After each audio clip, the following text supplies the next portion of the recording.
जल्द की बीमारियों के हवाले से है। जैसे ही मौसम चेंज होता है तो जैसे ही हरारत मौसम में आती है ऐसे हमारे जिस्म में भी आ जाती है और डिफरेंट प्रॉब्लम्स हमारे देखने को सामने आते हैं। और आज हम बात करेंगे छपाकी के हवाले से। डिफरेंट तरह के जिस्म पर रैशेस शुरू हो जाते हैं, किसी को एलर्जी होती है पीनट से, काजू से और कुछ मीट से।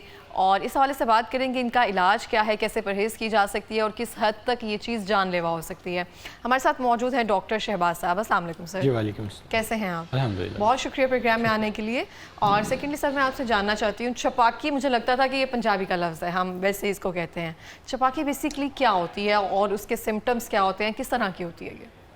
छपाकी जो है, इसको अगर बात की जाए तो आम ज़ुबान में इसको धप्पड़ बनना भी कहते हैं, जिसमें एक्चुअली जो स्किन होती है उस पर छोटे छोटे से लाल बम्प्स बन जाते हैं रेड कलर के, जैसे मच्छर ने काटा होता है। जी जी जी, वो भी एक छपाकी की टाइप है। इंसेक्ट बाइट रिएक्शन जो होता है उसको भी छपाकी कहा जाता है। मच्छर के काटने से या किसी किस्म की जो है चींटी या कोई भी हशरातुल अर्ज़ जो है जब काटता है तो उसकी वजह से हो जाता है। तो इसको आम ज़ुबान में इंग्लिश में व्हील्स भी कहा जाता है या हाइव्स भी कहा जाता है। और एक्चुअल इसकी टर्मिनोलॉजी है वो है अर्टिकेरिया। अर्टिकेरिया जो है उसमें स्किन में एक रिएक्शन होता है जिसमें एक केमिकल होता है जिसको मास्ट सेल जिसको जो है हिस्टामीन कहते हैं, जो कि एक्चुअली मास्ट सेल से रिलीज़ होता है। एक मास्ट सेल हो गया और आगे उसका केमिकल हो गया हिस्टामीन। तो ये दो चीज़ें जो हैं उस वक्त एक्टिवेट होती हैं और हमारी स्किन के अंदर इनके रिएक्शन की वजह से स्वेलिंग हो जाती है, रेडनेस हो जाती है।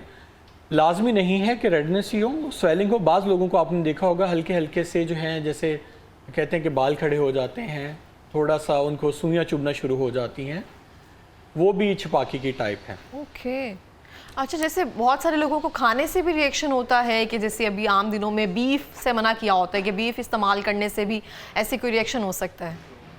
देखिए, प्रोटीन्स हैं, प्रोटीन्स जो है कोई भी हमारी बॉडी को वो एडवर्सली इफ़ेक्ट कर सकती है। जैसे आपने पहले बात किया कि जो नट्स हैं, नट्स बहुत बड़ी वजह हैं इसकी, और इसी तरह दालें हैं, दालें वजूहात हैं। कई जो फ्रूट्स हैं वो भी इसकी वजह हैं। आजकल बहुत सारे पेशेंट्स आ रहे हैं जो कि आम खाने की वजह से हैं।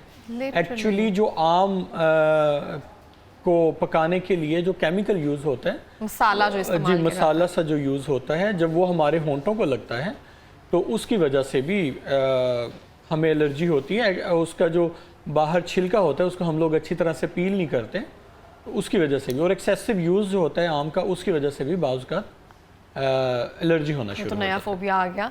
अच्छा, हम देखते हैं जो भी ड्राई नट्स होते हैं वो काफ़ी अरसे तक पड़े रहें तो उनमें भी एक छोटा सा कीड़ा आ जाता है और वो उसको भी खा जाता है। वो मैंने एक बार इस्तेमाल किया था, उससे भी जैसे ना होंठ स्वेलिंग बहुत ज़्यादा हो गई थी मेरी, और ये बहुत मुश्किल से ठीक हुई थी।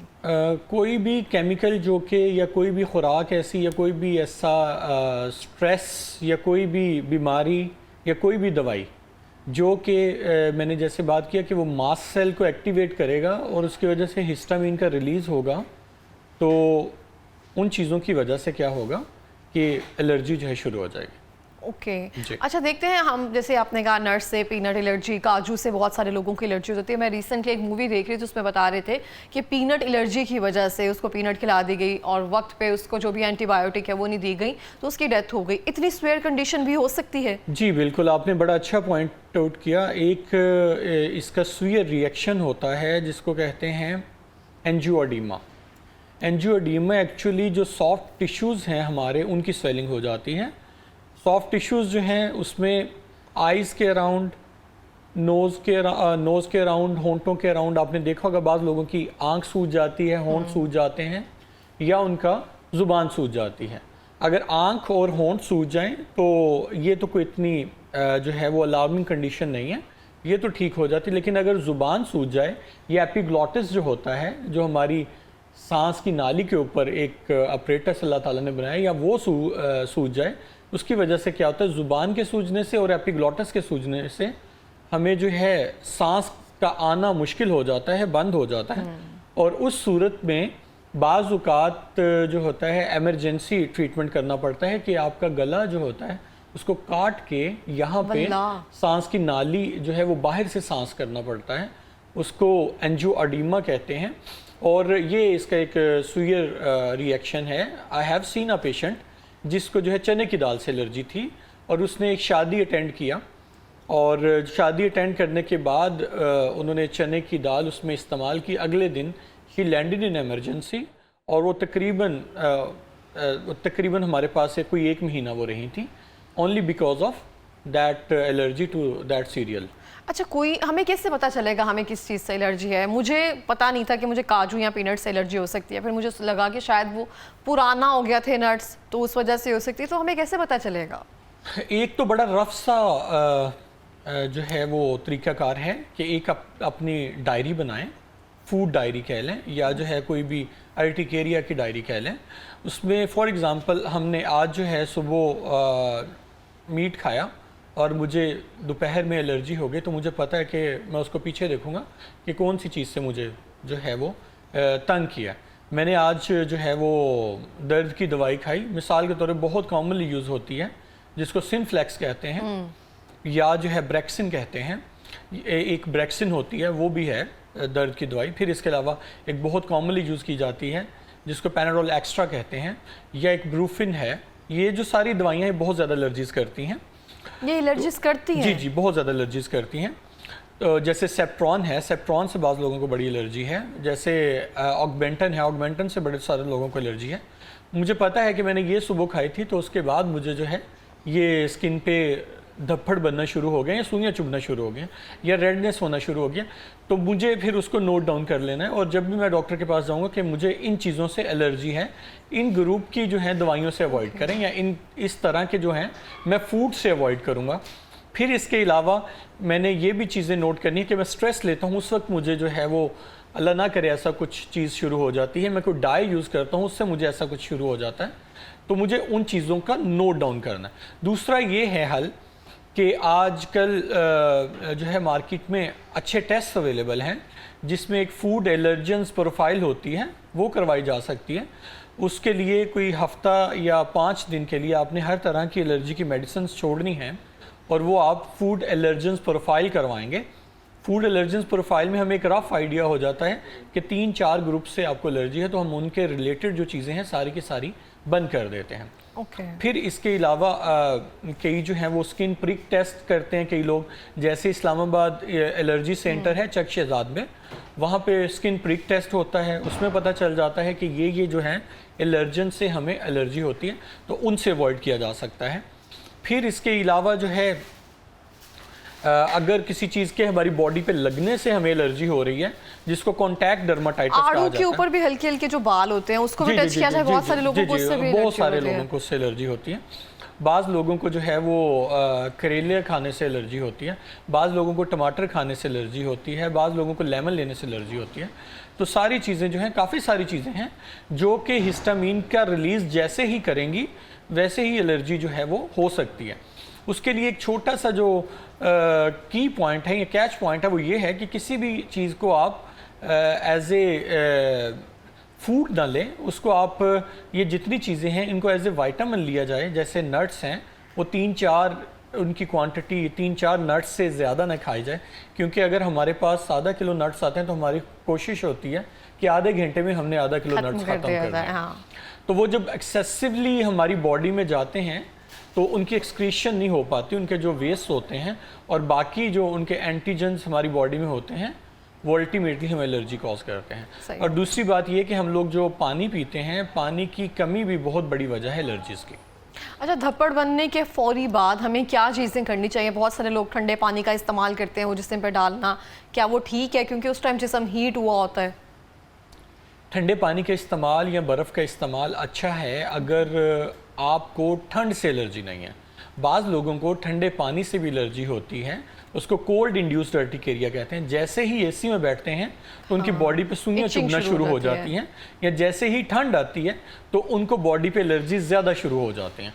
तो इस वजह से अगर वो कोल्ड इंड्यूस्ड अर्टिकेरिया नहीं है तो फिर जो है हम ठंड को एज अ ट्रीटमेंट मोडेलिटी या उसको प्रिवेंट करने के लिए यूज़ कर सकते हैं। ये अच्छा आपने क्वेश्चन किया। बाज़ लोगों को गर्म पानी से एलर्जी होती है, तो जैसे ही उनके बॉडी पे गर्म पानी पड़ा तो उनको एलर्जी हो गई। और बाज़ लोगों को सादा पानी से भी एलर्जी हो जाती है, उसको एक्वाजेनिक अर्टिकेरिया कहते हैं।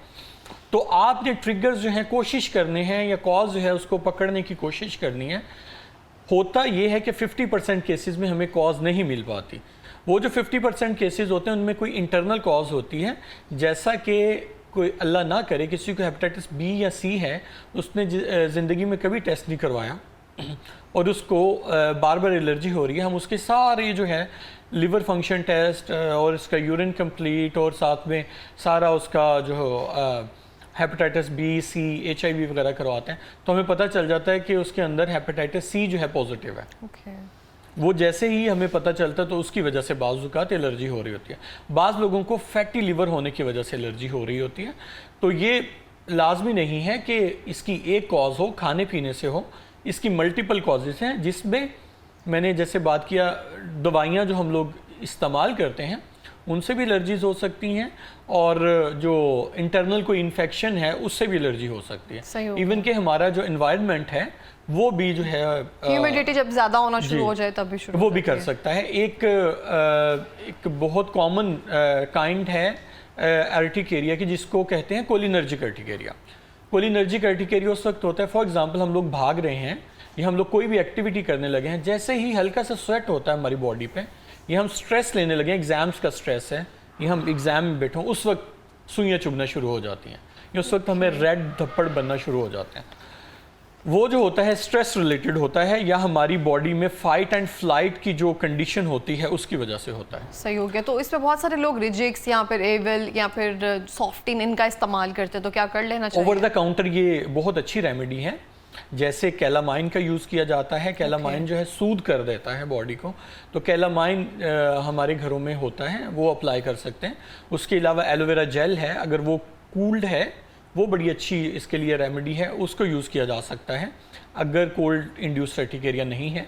फिर इसके अलावा जो है जैसे आपने बात किया कि रिजिक्स जो है वो फौरी तौर पे लिया जा सकता है, लेकिन अगर तो ये ऐसी कंडीशन है जो कि थोड़ी देर के लिए है, अभी आपको हुई है, आपको पता है कि it will settle in a hour, तो आप उसके लिए रिजिक्स ले लें, या जो है क्लोरफेनाइरामीन जो कि CPM के नाम से या पिरिटॉन के नाम से आती हैं वो ले सकते हैं।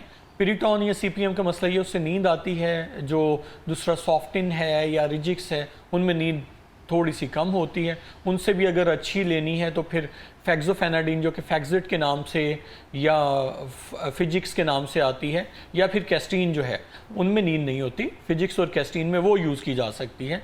और दूसरा उनका ड्यूरेशन ऑफ एक्शन देखना होता है कि कितना है। आमतौर पे कैस्टीन का और फिजिक्स का 24 आवर्स से ज़्यादा होता है, तो 24 आवर्स के लिए इसको कंट्रोल कर लेती हैं। अगर फिर भी कंट्रोल नहीं होता तो इसके अलावा हमें कुछ और मेडिसिन जो हैं वो यूज़ करनी पड़ती हैं। उसके लिए फिर डर्माटोलॉजिस्ट से अपॉइंटमेंट लेके उससे वो लॉन्ग टर्म जो है उनका यूज़ करना पड़ता है। ठीक हो गया। Thank you so much doctor Shahbaz इतनी अवेयरनेस देने के लिए।